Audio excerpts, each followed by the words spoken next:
दोस्तों ये कहानी है दो ऐसी लड़कियों की जिनके साथ कुछ लड़के बार बार जबरदस्ती करते हैं, लेकिन उन दोनों लड़कियों ने हार नहीं मानी और उन सब लड़कों से एक एक करके अपना बदला लिया। चलिए जानते हैं कैसे। तो कहानी की शुरुआत में हम दो लड़कियों कैटी और नैन्सी को देखते हैं जो एग्रीकल्चर की स्टूडेंट थी और अब वो स्टडी करने के लिए न्यूयॉर्क के एक फार्म में जाने वाली थी। इस बात से वो दोनों बहुत ज्यादा खुश थी। वो दोनों आपस में बात करती हैं कि इस बहाने वो न्यूयॉर्क भी घूम लेंगी और वहाँ खूब सारी शॉपिंग भी कर लेगी। अगली सुबह उन दोनों को लेने उनके अंकल जैसन आते हैं जो कि एक FBI एजेंट थे। जब वो दोनों जैसन के घर जाते हैं तो वहाँ उनकी मुलाकात जैसन की गर्लफ्रेंड से होती है जो उन्हें देखकर बहुत खुश होती है। अब नए शहर में आने के बाद कैटी और नैन्सी अपना नाम भी नया रखने का सोचती हैं। जहाँ कैटी अपना नाम हैदर तो वहीं नैन्सी अपना नाम रैपली रखती है। अगले दिन जैसन उन्हें बस स्टॉप पर लेकर जाता है क्योंकि कैटी और नैन्सी को स्टडी के लिए एग्रीकल्चर फार्म जाना था, जहाँ पर जैसन इन दोनों के साथ ही न्यूयॉर्क जाने वाली बस का वेट करने लगता है। कैटी जैसन को ये कहते हुए वहाँ से जाने के लिए कहती है कि अब वो यहाँ से चली जाएंगी और फार्म पहुँचकर उन्हें मैसेज कर देगी, जिस पर जैसन उन्हें कोड वर्ड इस्तेमाल करने के लिए कहता है जिससे कि वो समझ सके कि वो लोग सेफ हैं। कैटी कहती है कि मैं एप्पल वर्ड यूज करूंगी, लेकिन जैसन कहता है कि तुम्हें हर बार अलग अल्फाबेट वर्ड का यूज करना है ताकि कोई तुम्हारे कोड वर्ड को ना समझ सके। यहाँ पर रोड से गुजर रहे दो लड़के कैटी और नैन्सी को देखते हैं। जैसन के यहाँ से जाने के बाद कैटी और नैन्सी एक रेस्टोरेंट में कॉफी पीने जाते हैं, जहाँ पर वो लड़के भी आ जाते हैं जो उन्हें कुछ देर पहले देख कर गए थे। इनका नाम जेड और ल्यूकस था। वो दोनों कैटी और नैन्सी से बातचीत करने लगते हैं। यहाँ पर कैटी और नैन्सी उनको अपना नाम हैदर और रैपली बताती है। कैटी उन्हें बताती है कि हम न्यूयॉर्क के एग्रीकल्चर फार्म में स्टडी के लिए जा रही हैं, जिस पर जेड उन्हें कहता है कि हम भी उधर ही जा रहे हैं, अगर तुम आना चाहो तो आ सकती हो, हम तुम्हें फार्म तक छोड़ देंगे। लेकिन कैटी उन्हें उनके साथ जाने से मना कर देती है और जब जेड और ल्यूकस वहाँ से जाने ही वाले होते हैं तो नैन्सी कैटी को उनके साथ जाने के लिए मना लेती है और वो दोनों उनके साथ चली जाती है। यहाँ से वो दोनों कैटी और नैन्सी को फार्म न ले जाकर अपने घर ले जाते हैं जो कि एक जंगल के एकदम पास था। ये देखकर कैटी और नैन्सी थोड़ा घबरा जाती है और उन्हें तुरंत फार्म जाने के लिए कहती है। तभी घर से जेड और ल्यूकस की मॉम आती है जो उन्हें बड़े ही प्यार से चाय पीने के लिए कहती है और उन्हें बताती है कि इसके बाद जेड और ल्यूकस तुम्हें फार्म छोड़ देंगे। अब जब वो दोनों चाय पी रही थी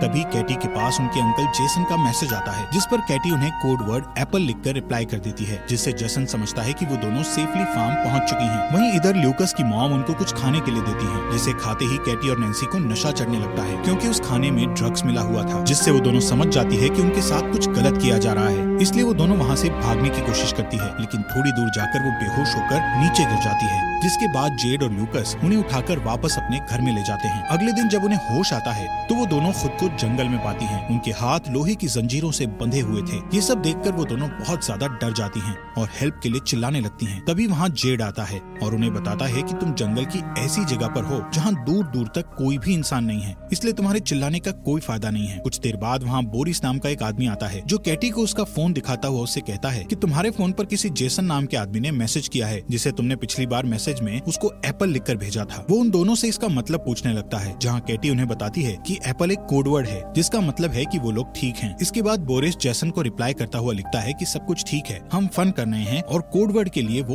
एप्पल भी लिखता है। इसके बाद वो लोग कैटी और नैन्सी को उनके सामने ही नहाने के लिए फोर्स करते हैं कि तभी वहाँ एक शेरिफ नाम का पुलिस ऑफिसर आता है, जिसे देखकर कैटी और नैन्सी उनसे मदद मांगने लगती है, लेकिन तभी उन्हें पता लगता है कि वो पुलिस ऑफिसर भी जेड और ल्यूकस के साथ मिला हुआ है। ये देखकर वो दोनों ज्यादा डर जाती हैं। यहाँ कैटी और नैन्सी उनको समझाने की कोशिश करती है कि प्लीज हमें यहाँ से जाने दो, हम किसी को कुछ नहीं बताएंगे, लेकिन वो लोग उनकी एक नहीं सुनते। वो पुलिस वाला वाइग्रा की गोली खाता है और अपने लिए कैटी को चूज करता है। इसके बाद हम उस पुलिस ऑफिसर को कैटी के कंटेनर से बाहर आते देखते हैं, जिससे हमें पता लगता है कि उसने कैटी के साथ जबरदस्ती किया है। वहीं दूसरी ओर हम जेसन को देखते हैं, जिसको कैटी और नैन्सी की बहुत चिंता हो रही है क्योंकि कैटी ने मैसेज में एप्पल वर्ड को दोबारा इस्तेमाल किया था। वहीं उधर वो लोग कैटी के कंटेनर में एक सन की नशेड़ी आदमी को भेजते हैं जो उसके पेट पर जलती हुई सिगरेट लगा देता है, जिससे कैटी जोर जोर से चीखने लगती है। इसके बाद वो कैटी के साथ जबरदस्ती करता है। यहाँ पर ये सभी लोग हैवानियत की सारी हदें पार कर चुके थे। ये लोग कैटी और नैन्सी से जबरदस्ती धंधा करवा रहे थे। वहीं जैसन कैटी और नैन्सी के बारे में पता लगाने के लिए न्यूयॉर्क एग्रीकल्चर फार्म पर कॉल करते हैं तो उन्हें वहाँ से पता चलता है कि वो दोनों तो एक बार भी यहाँ नहीं आई हैं। यहाँ पर जैसन समझता है कि वो दोनों किसी बड़ी मुसीबत में हैं, इसलिए वो तुरंत उनको ढूंढने के लिए निकल जाता है। वहीं कैटी और नैन्सी के साथ और भी ज्यादा बुरा हो रहा था क्योंकि अब जो अगला कस्टमर था उसके आने से पहले जेड और ल्यूकस उन दोनों के मुंह पर मास्क पहना देते हैं और वो कस्टमर भी एक पिग वाला मास्क पहन लेता है। इसके बाद जेड और ल्यूकस उस कस्टमर को कैटी और नैन्सी के चेहरे से मास्क उतारकर उस कस्टमर को उनके चेहरे दिखाता है। कैटी और नैन्सी उस पिग मास्क वाले आदमी को देखकर और भी ज्यादा डर गई थी। यहाँ पर वो बंदा नैन्सी को चूज करता है और उसे कंटेनर में ले जाकर उसके साथ जबरदस्ती करता है। उसके जाने के बाद जब कैटी नैन्सी के पास जाती है तो वो देखती है कि नैन्सी की हालत बहुत ज्यादा खराब हो गई है। वहीं दूसरी साइड जेसन पुलिस स्टेशन पहुँचता है और वहाँ पर उसे वही पुलिस ऑफिसर मिलता है जिसने कैटी के साथ जबरदस्ती की थी। जेसन उसे कैटी और नैन्सी के किडनैप के बारे में बताता हुआ कहता है कि वो भी एक FBI एजेंट है, जिस पर वो पुलिस ऑफिसर जेसन से पूछता है कि आपको कैसे पता कि वो दोनों किडनैप हुई हैं, जिस पर जेसन उससे कहता है कि उसने अपनी भतीजी कैटी को एक कोड वर्ड एक बार ही इस्तेमाल करने के लिए कहा था, लेकिन कैटी ने एक ही कोड वर्ड को दोबारा इस्तेमाल किया है। वहीं जंगल में बोरिस को ये सारी खबर उस पुलिस ऑफिसर ने दे दी थी कि कैटी के अंकल एक FBI एजेंट हैं और कैटी ने हम लोगों को उस कोड वर्ड के बारे में गलत इन्फॉर्मेशन दी थी। बोरिस जेड को कैटी के कंटेनर से थोड़ा दूर ले जाकर उससे बात करता है कि इन दोनों लड़कियों को जल्द से जल्द ठिकाने लगाना होगा, वरना हम मुसीबत में पड़ सकते हैं। वो जेड को कहता है कि हमें शहर से आने वाली नई लड़कियों को भी पकड़ना है। कैटी अपने कंटेनर के पास खड़ी होकर चुपके से उनकी ये सब बातें सुन रही थी। इसके बाद बोरिस कैटी के कंटेनर में जाकर उसके साथ जबरदस्ती करता है। दूसरी ओर जेसन भी रेस्टोरेंट में पहुंचता है जहाँ पर कैटी और नैन्सी को वो दोनों लड़के मिले थे। जेसन वहीं काम कर रहे एक आदमी से